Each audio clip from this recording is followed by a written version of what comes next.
오늘 이 본문 말씀 통해서 기쁨을 위하여 십자가를 참으라 이런 제목으로 함께 은혜를 받겠습니다. 유대인들이 오랜 그 전해 내려오는 전생에 보면 이런 얘기가 있습니다. 예수님의 아버지 요셉은 목수였습니다.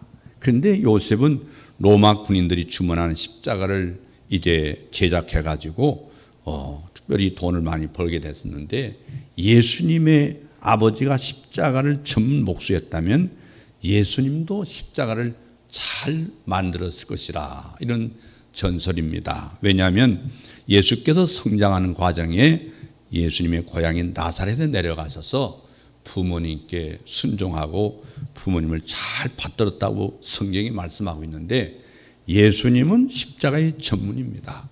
옛날뿐 아니라 지금도 예수님은 우리에게 십자가 전문가이라고 생각이 됩니다. 마태복음 16장 24절 말씀 보면은 아무든지 나를 따라오려거든 자기를 부인하고 그리고 자기 십자가를 지고 나를 따르라, 이렇게 말씀하고 있습니다. 예수님을 따르기 위해서는 두 가지 조건이 있어야 됩니다. 먼저는 자기를 부인할 줄 알아야 됩니다. 자기 부인이 필요하고 뿐만 아니라 십자가를 지는 것이 필요합니다. 자기를 부인하고 십자가를 지는 겁니다.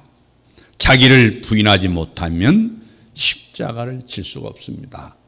이 토마스 아켄피스가 이런 말을 했습니다. 십자가의 길 말고는, 그리고 날마다 자기를 부정하는 것 말고는 참 생명과 평화에 이를 수가 없다, 이런 말씀했는데, 성경에도 보면 자기 부정을 잘한 사람이 있습니다.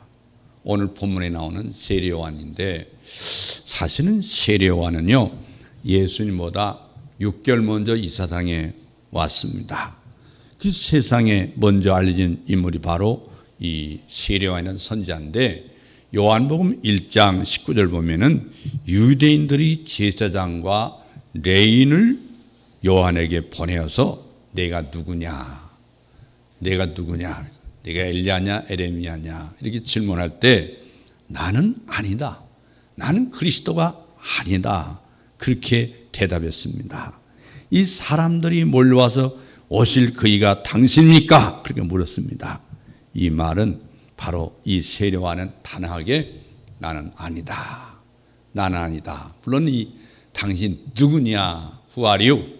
너는 누구냐? 당신 누굽니까? 오늘 실전적으로 우리에게 적용할 수 있지만 예수님도 유대인들이 물었습니다. 당신 누굽니까? 근데 세례 요한에게도 당신 누굽니까? 당신 우리가 기다리는 메시아입니까? 아니, 이 세례 요한은 분명하게 아니라고 대답했습니다. 반면에 베드로는 예수님이 잡히실 때 대제사장 집에 들어가서 여자 종이 나타나가지만 당신도 그 사람과 함께 있었던 걸 내가 보았다, 그렇게 말하니까 나는 아니다.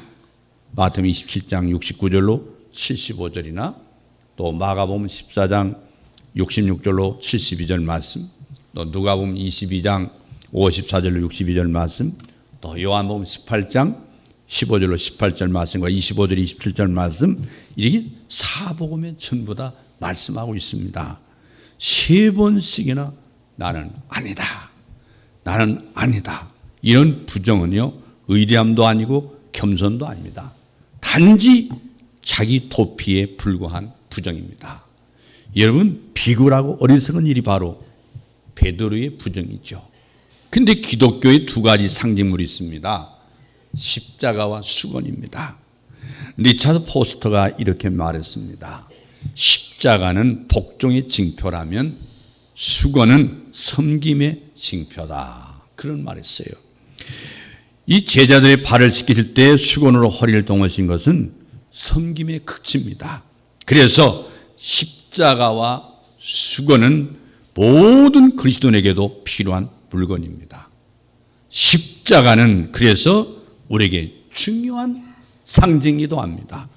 십자가는 여러 가지 의미를 가지고 있습니다. 첫째는 하나님의 사랑의 표현입니다. 하나님의 사랑. 하나님 모든 죄를 용서하십니다.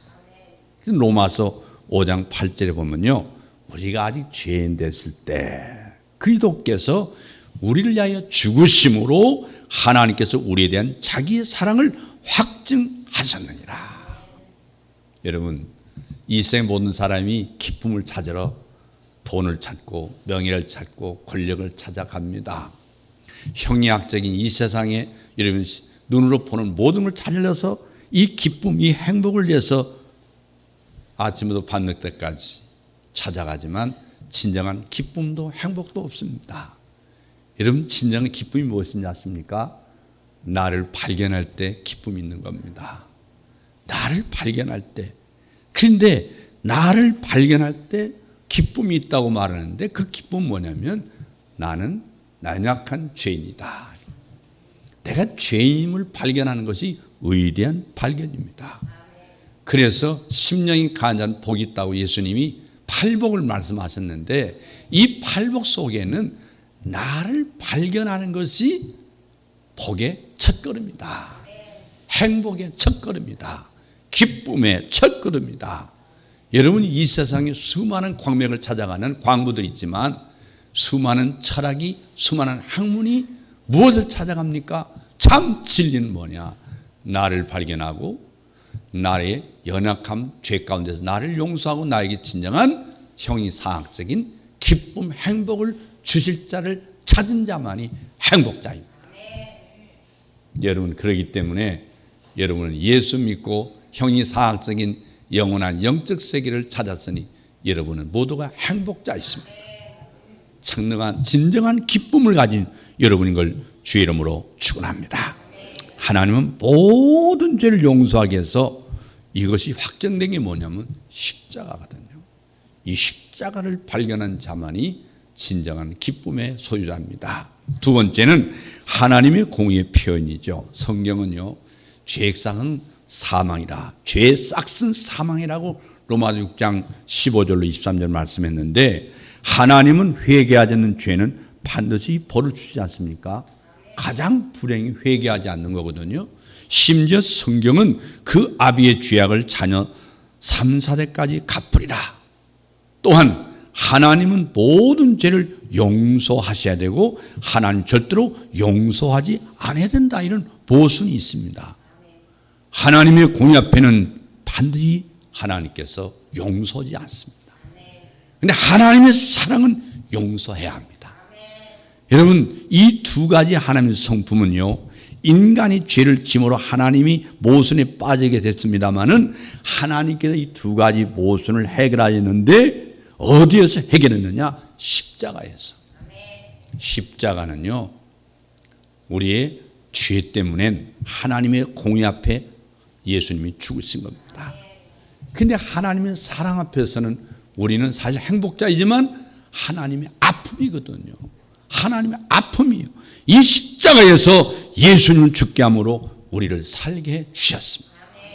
세 번째는 화해 표현입니다. 에베소서 2장 16절 말씀 보면 십자가로 이 둘을 한 몸으로 화목하게 하려 하십니다. 원수가 된 것은 십자가를 소멸하시고 십자가는 화해며 화목케 하신 하나님의 마음인 줄로 믿습니다.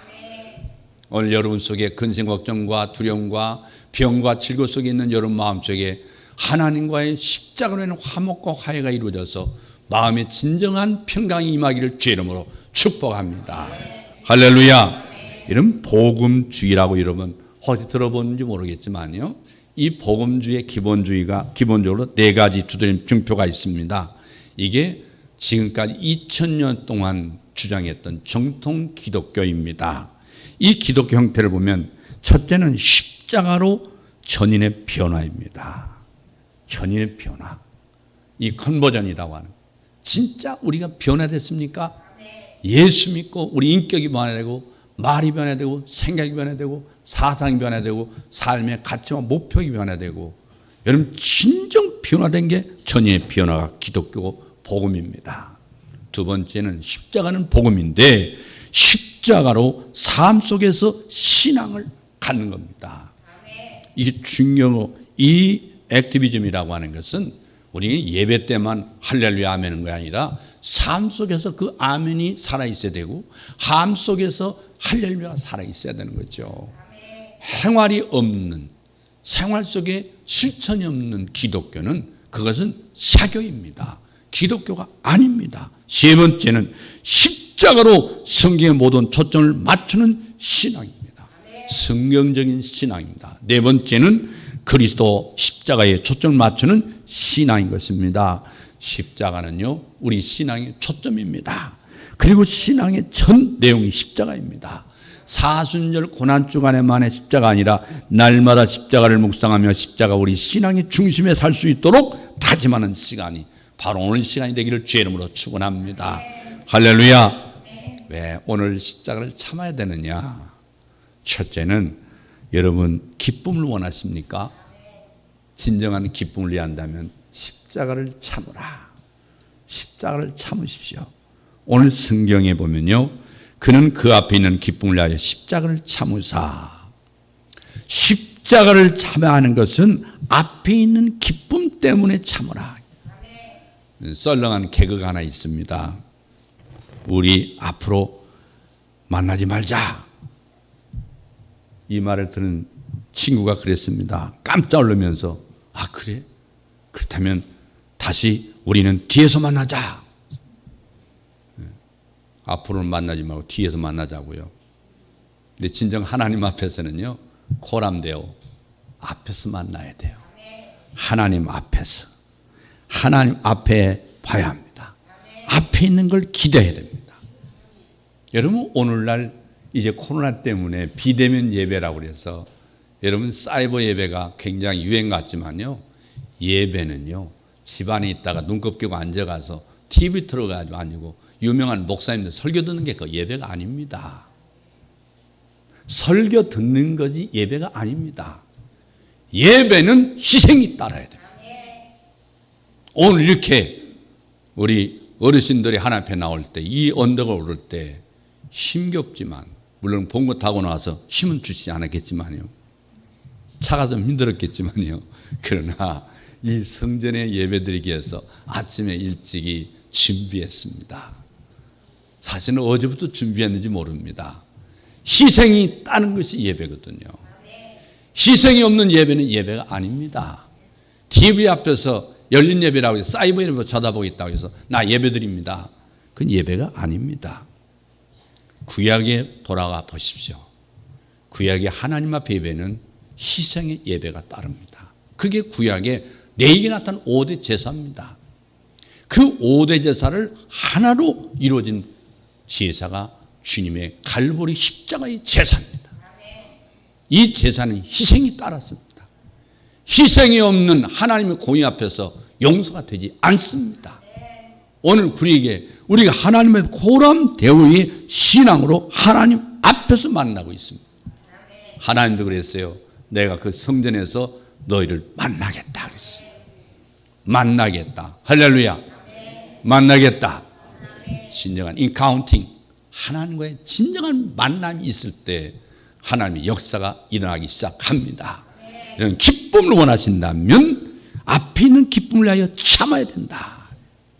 여러분 지난 참여정권의 국방장관이었던 김장수 장관은요, 대통령과 함께 북한에 갔을 때에 국방위원장 앞에서도 허리를 굽히지 않았어요. 얻은 별명이 뭡니까? 꼿꼿장수라고 그랬어요. 꼿꼿장수. 근데 이 김 장관은 참 멋있는 군이라고 생각하는데, 그가 퇴임을 앞두고 모교인 육군 사관학교를 방문했습니다. 그의 후배인 생도들 앞에서 식사하면서 짧지만 큰 어록을 하나 남겼습니다. 내 생애 최고의 날은 장관이 된 날이 아니라 정말 내 진정한 최고의 날은 앞으로 다가올 날이다. 문인이지만 어떤 문인보다 더 멋있는 명언을 남겼습니다. 우리의 최고의 날은 아직 오지 않았습니다. 미래는 항상 열린 날입니다. 미래는 축복을 실어오는 날입니다. 누구에게나 기대감을 제공하는 것이 바로 미래예요. 그래서 앞날은 좋은 것입니다. 앞에 있는 것을 기쁨이고 기대입니다. 여러분, 기쁨 없는 고난이 있을 수가 없습니다. 부활 없는 십자가를 여러분 강조합니까? 기독교는 부활을 전제한 십자가를 믿습니다. 할렐루야. 이 고난과 십자가만 강조한다면 이건 허구요, 거짓말입니다. 기독교가 아닙니다. 로마서 8장 18절 말씀에 생각하건대 현재의 고난은 장차 우리에게 나타날 영광과 비교할 수 없다고 그랬습니다. 마귀는요, 마태복음 4장에 이렇게 말합니다. 십자가를 짊어지 않아도 된다. 온 세상을 너에게 주겠노라. 예수님에게 제언하지 않습니까? 십자가를 질 필요 없다. 그러나 십자가를 지지 않아도 영광과 기쁨이 있다는 말은 거짓말입니다. 이런 마라톤은 자기와의 싸움이라고 그러죠. 모든 경기와 모든 일이 다 그렇습니다. 세상 일이라고 하는 것은 자기와의 싸움에서 이루어지는 거예요. 내가 힘들다면 남도 힘든 거예요. 내가 숨이 차면 남도 숨이 찹니다.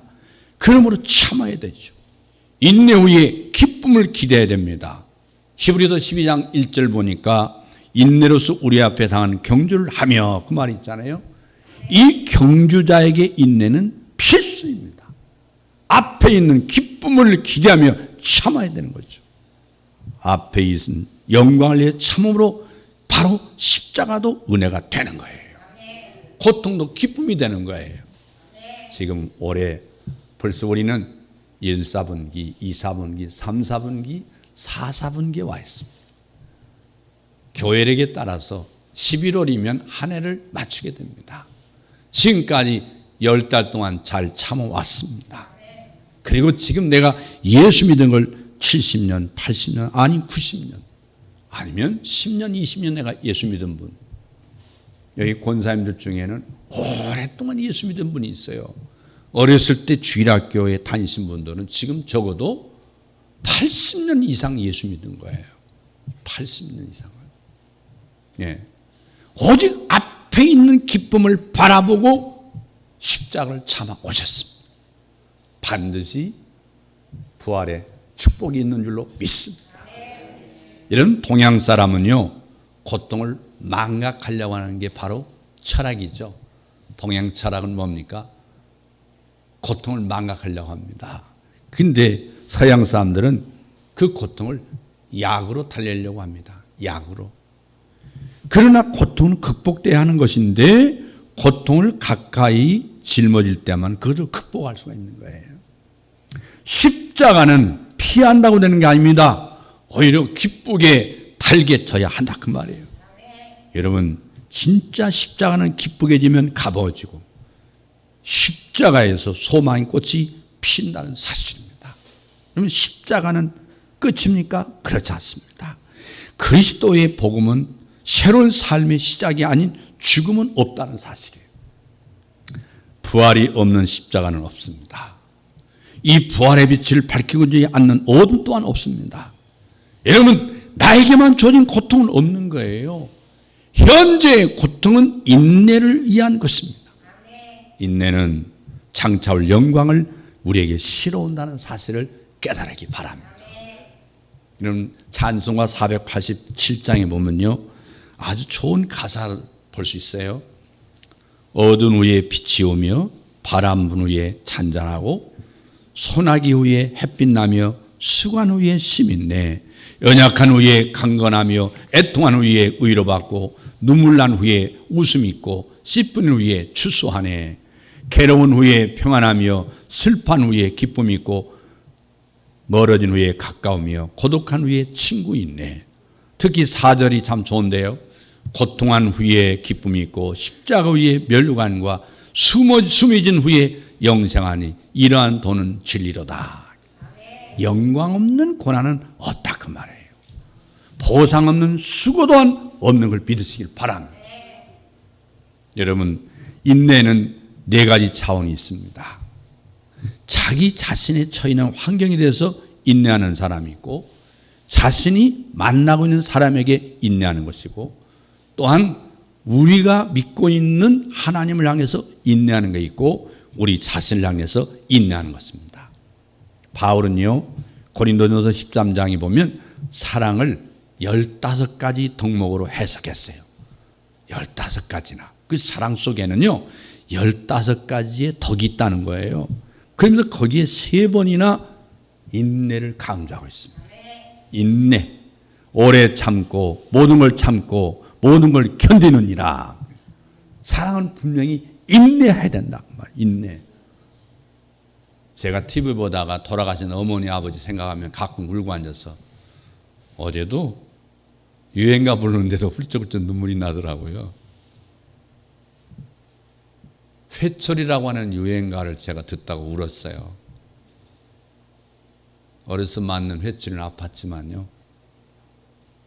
나중에 나이 들어서 드는 어머니 회초리는 아프지 않아서 눈물이 납니다. 그런데 지금은 제가 있는 존재는 그 회초리 때문에 제가 있게 된 거잖아요. 그 회초리 때문에 내가 사람이 됐어요. 근데 이제는 그 회초리를 떼줄 어머니가 계시지 않아요. 그 가사를 곱씹다가 그만 눈물을 훌쩍훌쩍 혼자 울었습니다. 어머니가 나를 때릴 때 아팠던 그 그리움, 아니 그 추억이 더 어머니다 왔었고 그 어머니의 회초리 때문에 내가 여기까지 오게 됐다. 여러분, 어머니는 영원토록 존경받아야 할 아주 고귀한 분들입니다. 어머니란 이름. 어머니. 여러분, 어머니가 때리고 싶었다 했겠어요? 인내하고 참다가 부모님의 참음이 있었기 때문에 내가 여기 존재하고 있다는 거예요. 하나님의 참음이 있기 때문에 우리가 지금 살아있는 거예요. 여러분, 견딘다는 건 환경에 대한 인내를 말하는데 오래 참는다는 말 헬라의 원어를 보면요, 끊기까지 오랜 시간이 걸린다는 뜻이 가지고 있어요. 끊기까지. 기다리 아니면 끊는 것을 보지 못합니다. 그게 어거스틴의 어머니 모니카의 기도였어요. 기다렸기 때문에. 물론 어머니 모니카는요, 어거스틴이 사람 되는 거 못 보고 돌아가셨어요. 10수년을 눈물로 기도하신 어머니는 돌아가시고, 어거스틴이 하나님에 돌아와 사람 됐을 때는 어머니가 이 세상에 계시지 않았어요. 근데 그 어머니의 눈물의 기도 때문에 세계적인 모든 신학자가 어거스틴의 신학을 모르면 신학을 논할 수 없습니다. 십자가를 볼 때 십자가만 보면 안 되고 임의 영광을 보시기를 주의 이름으로 축원합니다. 십자가 임에는 영광이 있어요. 오래 참고 기다리면 십자가의 영광을 맛볼 수 있는 것입니다. 구원에 이르기 위한 인내가 우리에게 필요합니다. 십자가를 참으면 부활의 영광과 기쁨도 함께 맛볼 수 있는 줄 믿습니다. 또한 뿐만 아니라 두 번째는 부끄러워지 않고 자랑함으로 참는 거예요. 성경은요 계속해서 말합니다. 십자가를 참으사 부끄러움을 개의치 아니하시더니.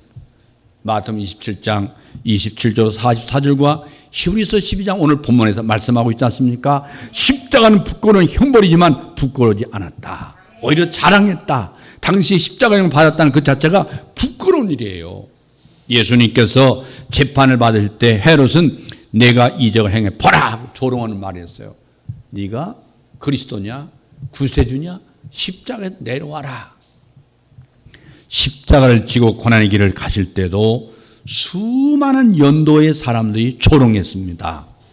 십자가에 못 박혀 돌아갈 때도 사람들이 야유가 끊어지지 않았습니다. 내가 하나님의 아들이건 내려와라. 마태복음 27장 40절에 말씀하고 있습니다.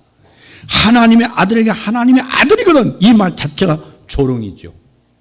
갈라디아서 3장 13절 보면 그리스도께서 우리를 위하여 저주를 받은 바 되사 율법의 저주 우리를 속량하셨으니 기록된 바 나무에 달린 자마다 저주 아래 있는 자라. 여러분, 이게 유대인의 형벌 도구가 십자가였습니다. 신명기 21장 23절 말씀인데 나무에 달린 자마다 하나님께 저주를 받았습니다. 십자가는 저주의 상징이고 부끄러운 일인데, 근데 예수님께서 십자가를 부끄러워하지 않는 이유가 뭡니까? 죄 때문에 달린 게 아닙니다. 예수님은 죄를 짓지 않았습니다. 신문이나 텔레비전을 보면 피의자나 범인이 잡혀갈 때는 모자를 깊게 눌러 쓰거나 전보로 얼굴을 가리는데, 옛날에 흉악범들은 이마에 이 경을 쳤는데 이제는 인권이 뭐냐면서 얼굴도 알리지 않게 되잖아요. 이런 숭례문에 불을 지른 사람도 얼굴을 제대로 보지 못했습니다. 요새 살인 사건을 벌이는, 자기 부모를 죽이고 자기 애인을 죽이고 온 일들이 다반사지만은 이 얼굴 가리는 것 저는 별로 좋지 않는 방법인가 보다 생각이 있습니다. 죄인에게 무슨 인권이 필요하냐 그런 생각을 했어요. 그런데요, 바로 죄를 지었지만 부끄러움을 알기 때문에 죄를 지어도 유독 많은 사람들이 얼굴 가지만 안 가린 사람이 있어요. 정치가와 운동권 학생들은 부끄러운 일이 없습니다. 진정한 이 나라에 정의를 위해서 싸운 사람들은 부끄러우지 않습니다. 빌보 2장 8절에 보면 죽기까지 복종하셨으니 곧 십자가에 죽으심이라. 예수님은 십자가에 죽으셨지만 십자가를 부끄러워하지 않았다. 이 몰투비라는 분이 십자가의 의미라는 책을 썼는데, 나쁜 일을 많이 저지른 소년이 중형을 받게 됐습니다. 판사는 이 소년의 아버지에게 묻습니다. 당신이 소년의 아버지죠? 그때 아버지 이렇게 말합니다. 저는요, 저 녀석이 내 아들이라고 생각해 본 적이 한 번도 없습니다. 저는 이미 오래전에 잊었습니다. 세상의 아버지는 아들이 부끄러웠을 겁니다. 아들이 가문을 더럽혔다고 생각할 것입니다. 그래서 아들을 인정하지 않는다는 거죠. 그러나 하나님은 자랑스러워 하십니다. 십자가의 죽음을 부끄러워하지 않는다. 고린도전서 1장 22절 보니까 유대인은 표적을 구하나 헬라인은 지혜를 찾으나 우리는 십자가에 못 박인 그리스도를 전하니 유대인은 거리끼는 것이요 이방인은 미라는 것이되 오직 부르심 받는 자에게는 유대인이나 헬라인이나 그리스도는 하나님의 능력이요 하나님의 지혜니라. 십자가가 지혜라고 말하고 있어요. 지혜. 웨슬레는요, 죄만을 부끄러워하고 십자가를 자랑하고 하나님을 두려워하는 사람 100명만 있으면 세계를 변화시킬 수 있다고 말했어요. 세계를. 십자가를 부끄러워하지 않고 자랑하는 사람, 이게 능력 있는 사람이죠. 십자가를 부끄러워하지 않고 자랑할 수 있는 사람이 세상을 변화시킬 수 있습니다. 여러분, 예수 믿는 것이 부끄럽지 않으세요? 혹시 여러분 교실이나 회사에서 많은 사람 앞에서 여러분 예수 믿는 걸 부끄러워서 성경 찬송을 옆에 끼고 교회 오는 것이 부끄러워가지고 이걸 어떻게 하면 감춰가지고 올라오는 사람이 있다면 정말 여러분 떳떳해하는 그리스도인입니다. 여러분 성경 찬송 들고 교회 오는 게 부끄럽습니까? 그리스를 여행하다 보면요, 저 헬라 그리스를 여행하다 보면 이 그리스는 길을 가다가 십자를 보면 성호를 긋습니다. 성호를 그어요. 근데 함께 십자가에 된 신부들이요, 아멘 한 후에 성호를 긋거든요. 그리고 십자를.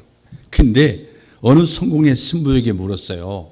아멘 후에 성호를 긋는 그 신부에게 왜 십자를 긋느냐 물었더니요, 뭐냐면 영어는 나를 뭐예요? 십자를 긋는데 나를 자른다. 나를 자른다. 이게 십자가입니다. 나를 자르는 게 십자가다. 나를 자른 데는 고통과 아픔과 인내가 필요합니다. 그 십자가를 그래도 참아야 된다.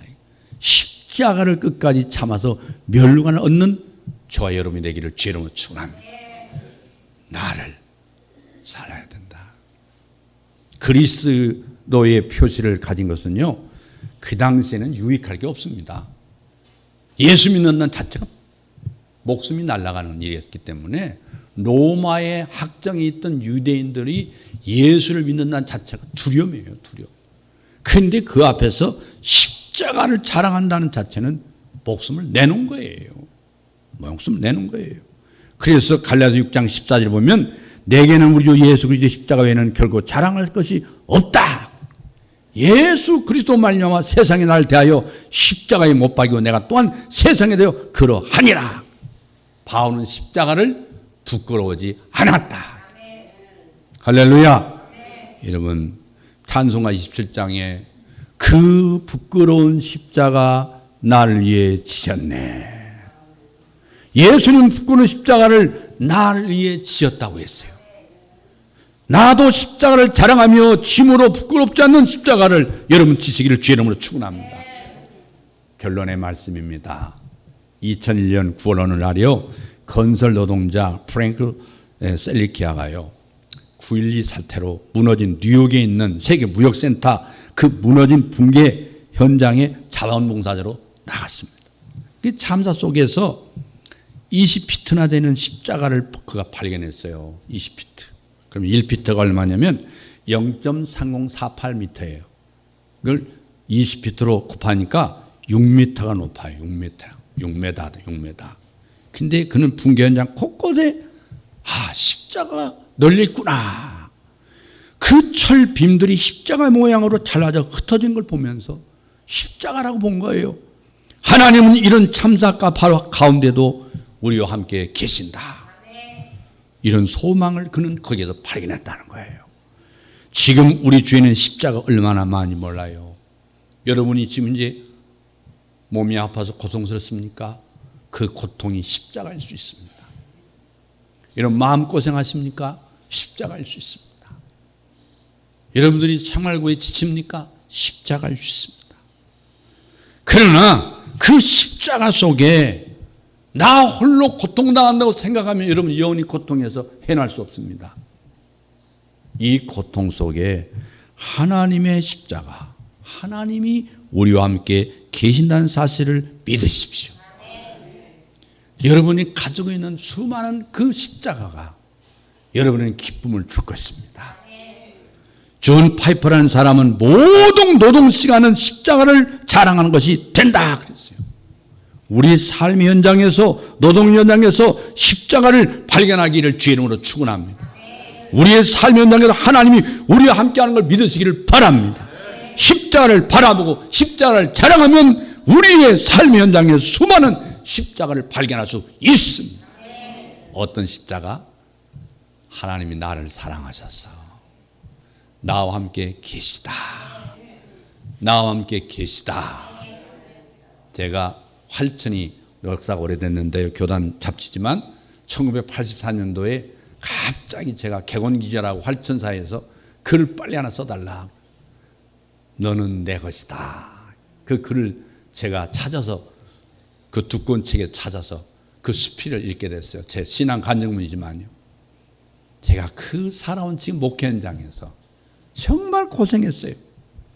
제가 한 푼도 받지 않는 교회에서 첫 번 목회하다가 두 번째 교회 가서 5,000원 받았어요. 한 달 받는 게요. 그때 결혼했어요. 굶어 죽으려고 결혼한 거예요. 5,000원 받아서 5,000원이요. 그 다음 교회에 나보러 고생한다고 2만 원 주는 교회 갔어요. 2만 원. 그 다음 3만 원. 그 다음 5만 원. 그 다음 8만 원, 9만 원, 12만 원, 18만 원. 잊어버리도 안 해요. 돈 받은 거. 예. 근데 어디 살이 마르지 않았잖아요. 물론 부었는지 모르겠어요. 못 먹어서. 근데 그 고난 속에서 제가 느낀 게 있어요. 하나님이 나와 함께 계시다. 할렐루야. 여러분 지금 고난은 나 혼자만 고난당한다고 낙심하십니까? 그렇지 않습니다. 주님이 그 현장에 함께 계신 걸 믿으시길 바랍니다. 할렐루야. 예수님의 그 십자가는 우리의 못 박힌 십자가입니다. 십자가 없이는 구원받지 못합니다. 십자가를 부끄러워하는 여러분 구원의 모독입니다. 내가 십자가를 부끄러워합니까? 여러분 구원의 모독이에요. 십자가를 자랑하며 사는 우리의 삶이 되기를 주의 이름으로 축원합니다. 그 십자가가 여러분의 병을 치료하시길 바랍니다. 그 십자가가 여러분의 고난을 해결해 주시기를 바랍니다. 여러분 다는 고난이 축복이 되기를 주의 이름으로 축원합니다. 기도하겠습니다.